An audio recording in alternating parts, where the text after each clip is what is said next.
Kapag maganda ka, maraming oportunidad daw ang magbubukas para sa'yo. It's time. Dito sa Velma Beauty, your dreams are powerful! And welcome to Velma Beauty!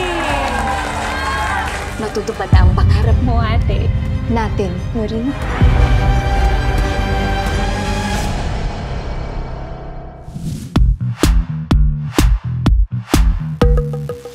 Iyon nga lang, may ibang maganda lang sa labas. Pero bulok sa loob. Shari, pakibigay naman to kay Miss Velma. Sabihin mo, subukan niya. Sample products ko yan. Halina Serum ang pangalan. Sige na. In fairness, ang ganda ko. My new creation, my very own Pantasya Brightening Serum with Nourishing Hibiscus. Ako ang ninakawan mo ng serum formula? Bakit naman ako magnanakaw ng formula sa isang brand na walang kapangapangalan? I am the brand.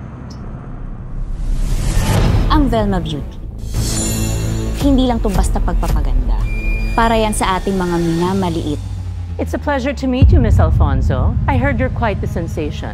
Sana mapanindigan mo. Welcome to Velma Beauty. Pero paano kung hindi ka lang ipapanalo ng ganda? Ninakawan ka niya. Tumuloy ka pa rin. Meron ako mga bagay na kailangan kong gawin at sikmuray. Paano kung Ano yung scent mo? Basura, Sam? ganda rin? Kung may nagkakalat dito, yung magnanakaw yun.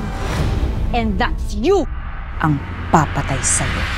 I'm not a freaking criminal! Die, Velma! Die! What can I say? Early bird catches the bee. As in bitches, Sabay-sabay tayong pupunta sa impyerno. Gusto ko lang po talaga makapasok dito sa Velma Beauty. Matagal ko na pong pangarap to. Pangarap talaga namin to ng ate ko. Sino ate mo? Si Helena Alfonso. Hey, what are you doing? I can handle this. You're a real work of art. Handang-handa na akong lumaban.